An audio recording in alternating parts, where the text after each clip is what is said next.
Oggi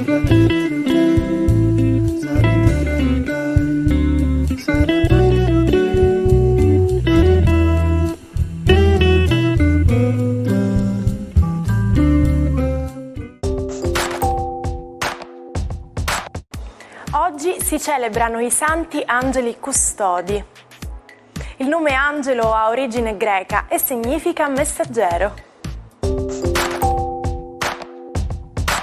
La festa dei nonni è istituita come ricorrenza civile per il giorno 2 ottobre di ogni anno con la legge numero 159 del 31 luglio 2005, quale momento per celebrare l'importanza del ruolo svolto dai nonni all'interno delle famiglie e della società in generale. La festa dei nonni è una giornata speciale per onorare e ringraziare i nonni e promuovere la comunicazione tra le generazioni. I nonni sono dei veri e propri angeli custodi. Non a caso è stata scelta la data del 2 ottobre in cui la Chiesa festeggia gli angeli. Il fattorino William Tainton fu il primo uomo della storia a comparire in televisione. Era il 2 ottobre 1925 e fu lui a proporsi all'ingegnere scozzese John Baird come soggetto per esperimenti sulla trasmissione delle immagini.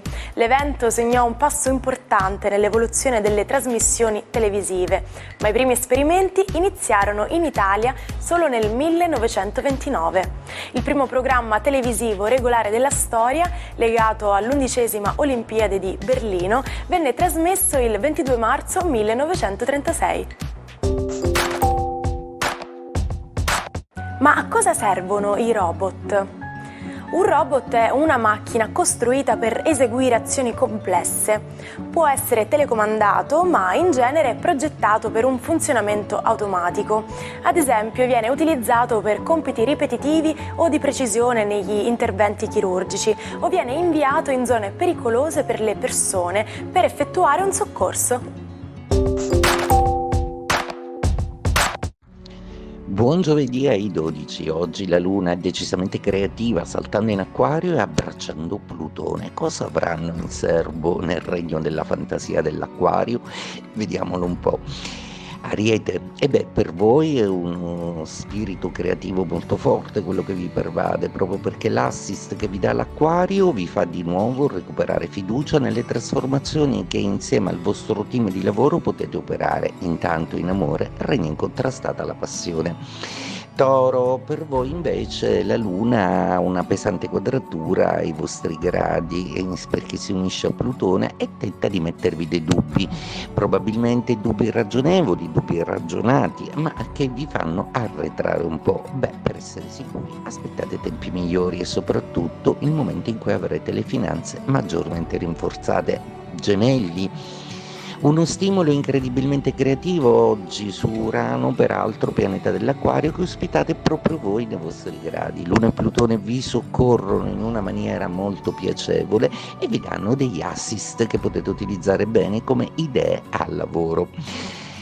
Cancro, per voi la giornata oggi è una giornata significativa, piena di passioni, piena anche di tante voglie e desideri. Oggi il vostro astro congiunto a Plutone riesce a essere particolarmente intuitivo e sottile e anche a scoprire delle verità nascoste con il vostro intuito proverbiale. Leone, per voi la giornata è una giornata di Luna e di Plutone in opposizione che gravano un po' sull'esercizio dei vostri gradi. Oggi vi sentite particolarmente stanchi e siete stanchi anche di aspettare, quindi mentalmente, proprio perché non volete ancora sostare in una zona d'ombra e aspettare gli sviluppi che tanto desiderate e per cui siete impazienti.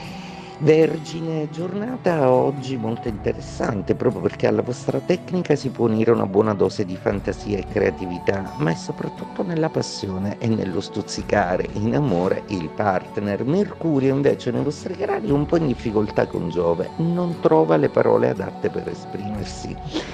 Bilancia, per voi la giornata è una giornata un po' complessa. Giove e Mercurio non vi fanno assolutamente gioco e probabilmente dovete accettare di raggiungere un compromesso tra quello che desiderate evolvere e che non è ancora ad un punto evolutivo e ciò che potete realmente fare nelle vostre possibilità perché questo avvenga. Pazientate. Scorpione, una giornata oggi particolarmente resa aggressiva dalla quadratura di Luna e Plutone su Marte che ospitate nei vostri gradi. Oggi c'è un po' di tensione, un po' di nervosismo e siete anche un po' sospettosi, come se vi prendete, sentiste presi in giro. Cercate di mantenere la calma e di avere la lucidità necessaria per decidere per il meglio. Sagittario, la vostra giornata oggi ha una Luna e un Plutone amico che possono trasformare gli impedimenti in giovamenti ed è proprio lo spirito del Sagittario, quello di essere così positivista, allegro e positivo. Quindi cercate di utilizzare bene questo assist planetario per qualcosa di veramente utile, bello, valido.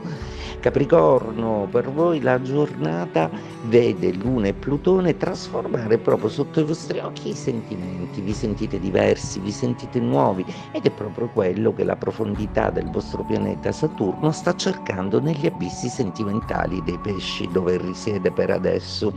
Acquario, la Luna oggi vi rende protagonista congiungendosi ad un creativo Plutone nei vostri gradi, ritrovate creatività, energia, forza, motivazione, solo Marte in quadratura vi impedisce a livello pratico di essere totalmente sereni perché c'è qualche bega da sbrigare.